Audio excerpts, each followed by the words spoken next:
take this. You take this money too.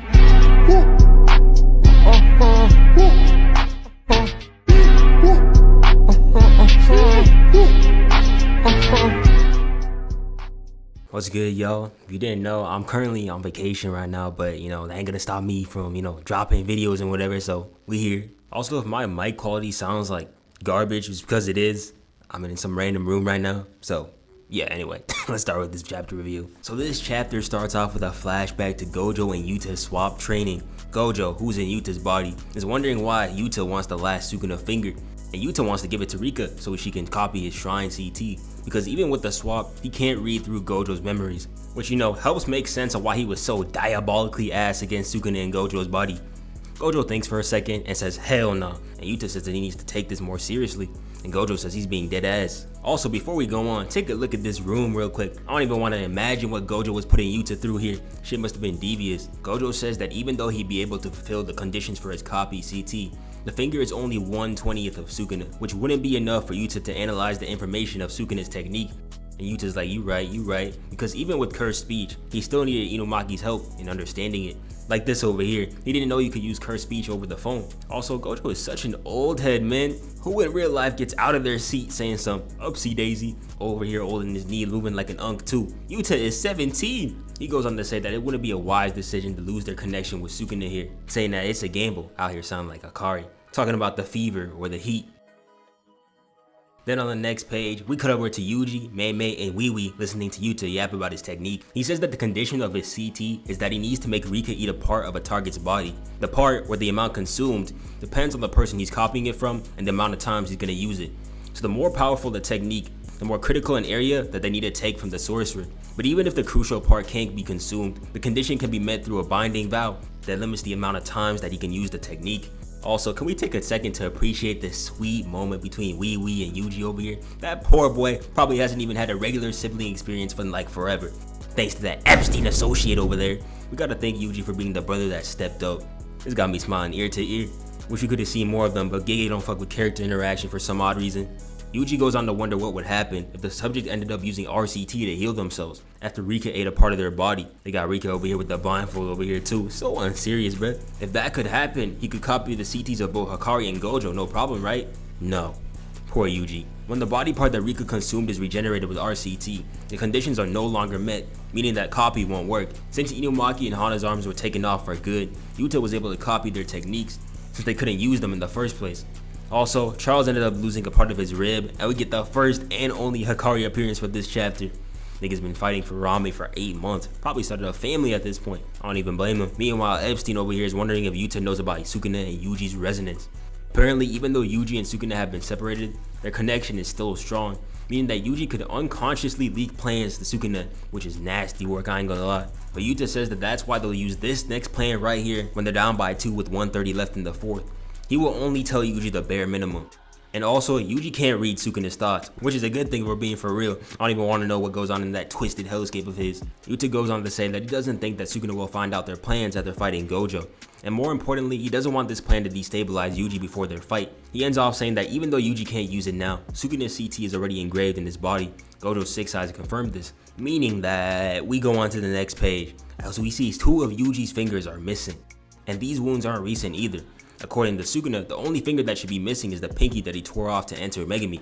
As he reads through his thoughts, he realized that Yuta pump faked him badly, as the copy conditions for his CT weren't met through him, but Yuji. Then we cut to the staircase where the last Sukuna finger is being held. Kyoto's baddest Utahime and that old ass nigga who somehow is still alive and kicking are talking about the finger. Sukuna's finger is a special grade cursed object that can resist any physical or Jujutsu attack. It'd be impossible to subdue it with a cursed technique unless they used a binding vow, changing the goal from destroying the finger to letting the attack pass on its effect. But what Utahime is worried about the most is the fact that it hasn't even been an hour and a half since she has woken up and already know what it is. NOBARA KUGISAKI coming back from the dead. And I find it funny that it's been less than 30 minutes. 30 minutes since she woke up. An episode of The Mandalorian, and her ass already done more than the so-called restless gambler. You cannot make this up, bruh. Also, shout out to Arata Nita, beat the fraud allegations by 1.5 miles. Already got a better heal to death ratio than Shoko. And most importantly, Mahito is going on fraud watch right here and now. Nigga shot a layup to off Nobara and still missed. The only kills he's gotten so far was on a half-baked Nanami and Barney over here. Holy bum. He really the biggest potential, man, bigger than Megami. Never put him in top 10 talks again. But hey, let's talk about NOBARA real quick. She immediately gets to work using resonance on Sukuna's final finger, and that shit hits home. Sukuna over here stressing. He mad as hell. Look at this, man. Damn. This is from that girl. I can't use my domain. Now that back sure hit effect is gonna hit me. I'm cooked. Nobody says how's that for OPP, OPP. I don't even know what that is, which is a callback to the thing Yuji did when he came back from the dead, which is super hella sweet in my opinion. And we finally see Yuji truly smile. Not one of those fake smile shenanigans that we saw earlier, but a real ear-to-ear smile. This shit is so beautiful, man. When my goat is happy, I am happy. Then he immediately logs back in. Hits Sukuna with the devious dismantle and comes in from the top. Rocks his shit with that trademark right. Shit went so hard that he knocked 3 of Sukuna's fingers out his body. He out here losing rings like Sonic. Sukuna's old ass talking about some, it's not over, and manages to get this clean gut push on Yuji. Then he starts talking hella crazy, saying that this fraudulent domain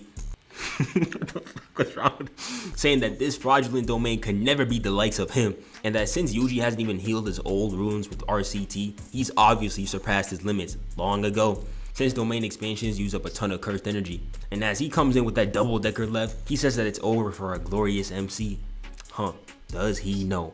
All that trash talk, all that gassing up, all that time in Yuji's body, and he still wasn't prepared for this. Because as Yuji comes in with that left, he hits Sukuna with a divergent fist. Got Sukuna hitting something diabolical, and we know it's game. Yuji reading up that black flash pose the same way LeBron does that little side step for the lead fuck you 3. It's over. He takes one look at Sukuna and tells him it's time to end this cycle of curses. Which also, if you don't know, is kind of a reference to the name of the series.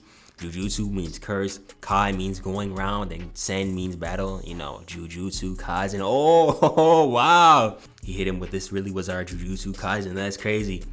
And then to finish it off, Yuji comes in with my favorite black flash of the series. Straight to the gut. Same way he did it to that fraud Mahito back in Shibuya. Attack so nice he had to do it twice. Funny as hell that Sukuna should have known this was coming too. He had a front row seat to the last time this happened. All that battle IQ he must have been taken away from that last black flash. Turned off all of Sukuna's lights like Gojo did back in 232 as well. Like sensei, like student. Mouth wide open too. Jesus, man. He can't come back from this one, bruh. No Maharaga to save him either. Long story short, it's over. Yuji staring down his ass too. Peak, man. Just peak. With this chapter right here comes an end to one of my favorite fights ever. Honestly, I don't know what to say. Actually, I do. Yuji is the GOAT of JJK. I'm gonna have to give out awards after this is all said and done. Comeback player of the year definitely goes to NOBARA over here. Set up Yuji with the oop like D-Wade and LeBron back in 2011. Speaking of NOBARA, a lot of people say it's bad writing that she came back, and I guess they're not fully wrong. It's a shame that we weren't able to see her in the culling game and see her grow as a sorcerer. And a lot of people, including me, I ain't gonna lie, thought she was dead as hell. But she was never truly stated to be killed, you know what I'm saying? They always left it ambiguous. So yeah, still crazy that she's done more than Akari though, and in 30 minutes as well. He actually might be a bum, I can't lie. Got 12-year-olds like Wee putting in more work than him. That's wild. Anyway, it is like 7 o'clock Hawaii time. I'm gonna finish this video before I go to bed, and I'm gonna get this out in the morning for y'all. So yeah, see ya, I love you, goodbye. Before we end it off, this video was sponsored by Anime Express. Anime Express has a variety of merchandise from all your favorite animes, such as Jujutsu Kaisen, Naruto, Demon Slayer, One Piece, and others. They got a variety of stuff and cool things, such as hoodies, t-shirts, necklaces, and this dope ass sword over here. Personally, my favorite is the Choso hoodie, cause as much as I be hating on bro, this shirt is tough as hell. And if you want 10% off, use my code NOAH10 at checkout. Link in the description. And yeah, thanks for watching.